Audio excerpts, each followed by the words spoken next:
మంగళగిరిలో చేనేత దినోత్సవ సభలో సీఎం చంద్రబాబు మాట్లాడుతున్నారు. లైవ్ ద్వారా చూద్దాం. 4 కుటుంబాలు దీనిపైన ఆధారపడతాయి. నేను చాలాసార్లు పోరాడాను.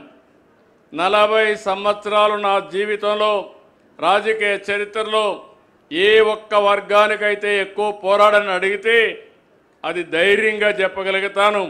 ఈ చేనేత వర్గం కోసం రాజీ లేని పోరాటం చేశాం.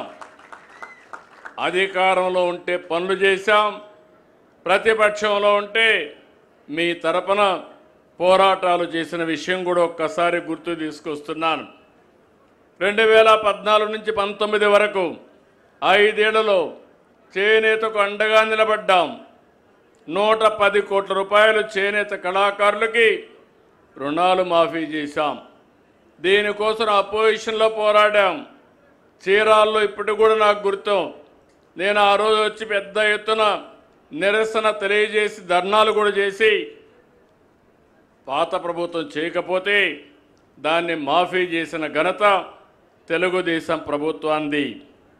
55,500 మందికి చేనేత కార్మికులకి 2 లక్షల రూపాయలు చొప్పున 27 కోట్ల రూపాయలు రుణాలు ఇచ్చాం. ఇంకో పక్క 90,765 కుటుంబాలకి 100 యూనిట్లు కరెంటు ఉచితంగా ఇచ్చాం.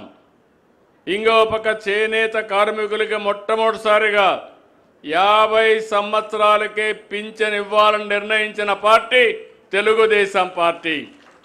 నేను మిమ్మల్ని చూశాను, మీ కష్టాలు చూశాను. చేనేత కార్మికులు చూస్తే ఆ మగ్గం దగ్గర కూర్చొని ఆ దారం కానీ ఇవన్నీ కడుపులోకి పోతే చిన్న వయసులోనే అనారోగ్యం పాలయ్యే పరిస్థితికి వచ్చారు. అందుకే 50 ఏళ్లకి ఈరోజు మనం ఈ పింఛన్ తీసుకొచ్చామని చెప్పి కూడా నేను మీకు తెలియజేస్తున్నా. మరమగ్గాలు 50% సబ్సిడీతో 80 కోట్ల రూపాయలు ఖర్చు పెట్టాం. గడచిన 5 సంవత్సరాలు చేనేత పరిశ్రమ పూర్తిగా కుదేలైంది. తీవ్రమైనటువంటి సంక్షోభంలో కూరుకుపోయే పరిస్థితి వచ్చింది. ఆప్కో ద్వారా కొనుగోళ్లు ఆపేశారు. నూలు రంగుపై సబ్సిడీ మానేశారు. ఇంకో పక్క మీరు చూస్తే ఈరోజు చాలా సమస్యలు ఈ చేనేత కార్మికులు ఇప్పుడు కూడా నేను మాట్లాడినప్పుడు చూశాను, లోపల కూడా కనుక్కున్నాను. వీవర్శాల ఒక వినూత్నమైన కార్యక్రమానికి మీ శాసనసభ్యుడు శ్రీకారం చుట్టాడు. మనస్ఫూర్తిగా అభినందిస్తున్నా. ఈ మోడల్ కానీ సక్సెస్ అయితే రాష్ట్రంలో అన్ని ప్రాంతాల్లో దీన్ని రిప్లికేట్ చేసే అవకాశం వస్తుంది. అది చేస్తామని కూడా హామీ ఇస్తున్నాను. ఈరోజు నేను మాట్లాడినప్పుడు బయట కంటే ఒక 30% ఆదాయం ఎక్కువ వస్తుందని చేనేత కార్మికులే అనుభవంతో చెప్పారు. అయితే మీ ఎమ్మెల్యే గారు ఆలోచించేది దీన్ని 100% పెంచాలి, డబుల్ ది ఇన్కమ్ చేయాలని ఆలోచిస్తున్నారు. అది సాధించాలంటే మీరందరూ కూడా సమిష్టిగా పనిచేయాల్సిన అవసరం ఉంది. ఈరోజు ఈ శుభ సందర్భంగా మీ మీద ఉండే అభిమానంతో చెప్తున్నాను. చాలా ఆర్థిక ఇబ్బందులు ఉన్నాయి.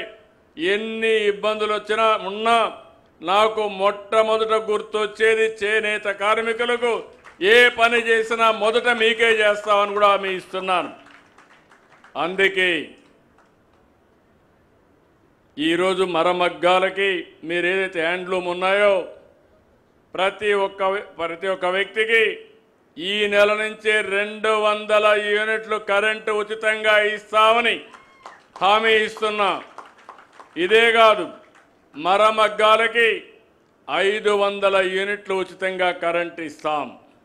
ఇది కాకుండా ఈరోజు మీరు ఒకసారి దీనివల్ల 93,000 కుటుంబాలకు లాభం వస్తుంది. పవర్ లూమ్స్ అయితే 50,000 కుటుంబాలకు లాభం వస్తుంది. 190 కోట్ల రూపాయలు ఖర్చు అవుతుంది. అయినా పర్వాలేదు, ఎంత ఇచ్చినా అది తక్కువే ఈ చేనేత కార్మికులకని మరొకసారి విజ్ఞప్తి చేస్తున్నా. ఆ రోజు నేను చెప్పాను, మీరు నేసే బట్టల పైన జీఎస్టీ అదనంగా పడితే వచ్చే ఆదాయం తగ్గిపోతుంది కాబట్టి 5% జీఎస్టీని రీఎంబర్స్ చేస్తామని హామీ ఇచ్చాను. దానికి కట్టుబడి ఉన్నాం. దీనికి 15 కోట్లు అవుతుంది, అది కూడా ఇస్తాం. ఇది కాకుండా థ్రిఫ్ట్ ఫండ్ ఉంది, ఇది కూడా పెండింగ్ పెట్టారు. ఈరోజే 5,386 మందికి 5 కోట్ల రూపాయలు రిలీజ్ చేస్తున్నామని కూడా మీ అందరికీ హామీ ఇస్తున్నా. ఇప్పటికే మీరు చూస్తే 50 సంవత్సరాలకి పింఛన్ ఇస్తున్నాం. 3,000 రూపాయల నుంచి 4,000 రూపాయలు చేశాను. ఆ విధంగా ఈరోజు 92,724 మందికి పింఛన్లు వస్తున్నాయి. 546 కోట్ల రూపాయలు ఒక చేనేత కార్మికులకు పింఛన్లకు ఇస్తున్నాం. ఇంకో పక్క ఈరోజు మీ అందరికీ హామీ ఇస్తున్నాను, నేతన్న భరోసా కింద అదనంగా 25,000 రూపాయలు మీకు ఇచ్చే బాధ్యత ఈ ప్రభుత్వం తీసుకుంటాం. మీ జీవన ప్రమాణాలు పెరగాలి. మీరు కష్టాల్లో ఉన్నారు, అందుకే ఇవన్నీ చేస్తాం. ఇది కాకుండా రాష్ట్రంలోని మాస్టర్ వీవర్స్ అయితే కళాకారులు చేనేతలు 1,375 కోట్ల రూపాయల టర్నోవర్ సాధించాం. ఈరోజు నేను చూస్తున్నాను, ఇక్కడ వినూత్నమైన కార్యక్రమాలతో ఒక ఎకో సిస్టమ్ క్రియేట్ చేయాల్సిన అవసరం ఉంది. ఈరోజు పారిశ్రామికవేత్త సుచిత్రా ఎల్లా గారిని అడ్వైజర్గా పెట్టుకున్నాం.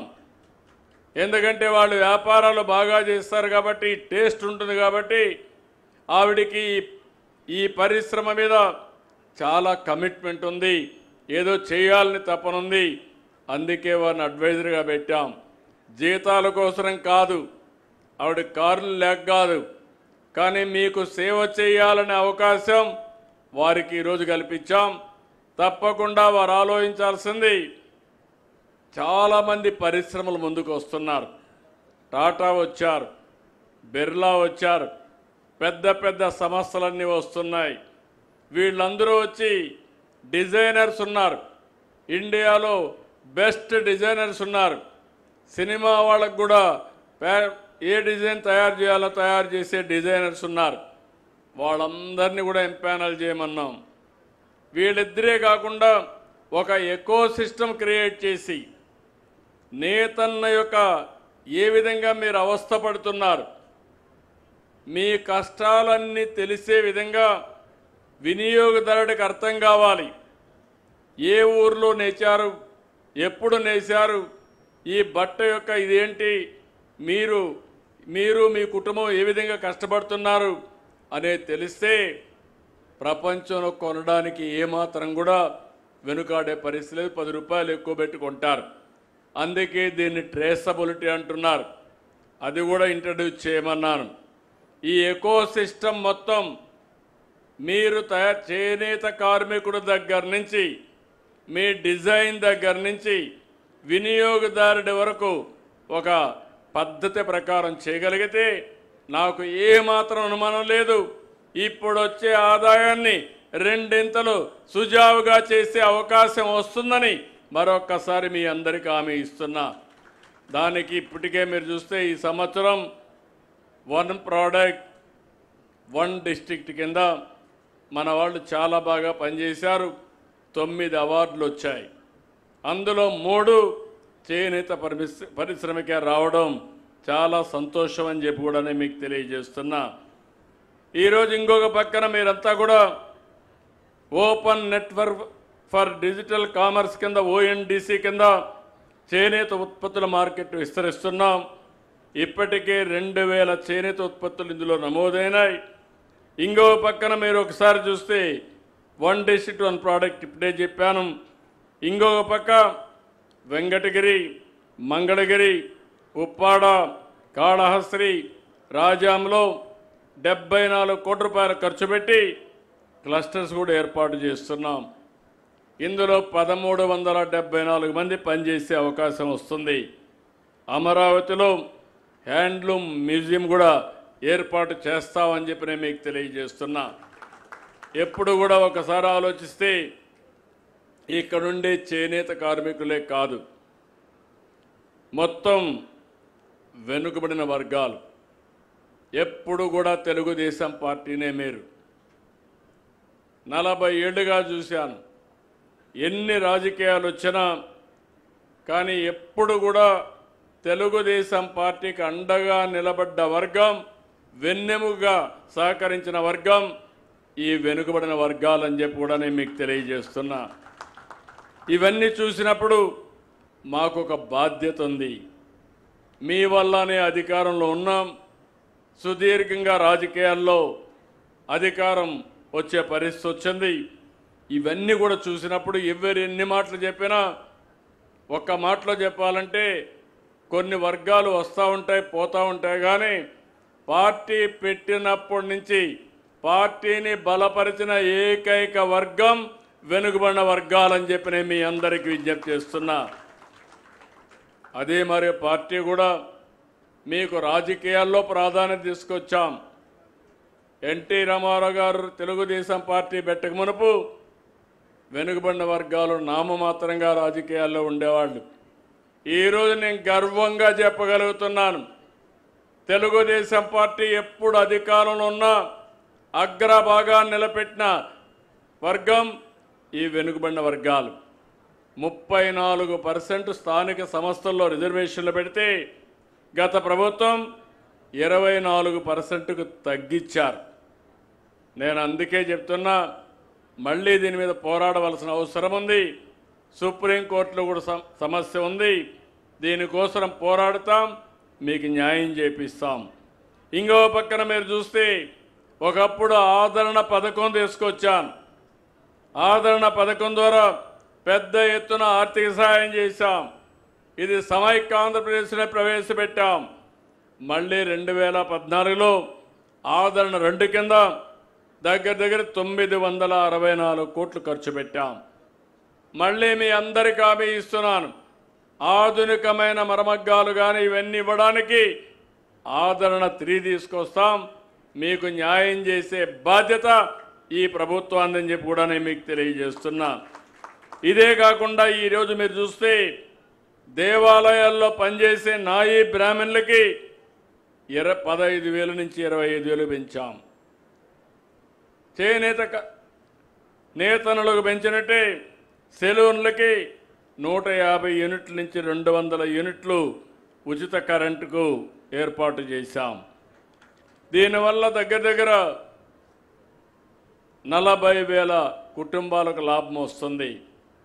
గీత కార్మికులకి 10% మద్యం షాపులు 50% సబ్సిడీతో ఇచ్చాం.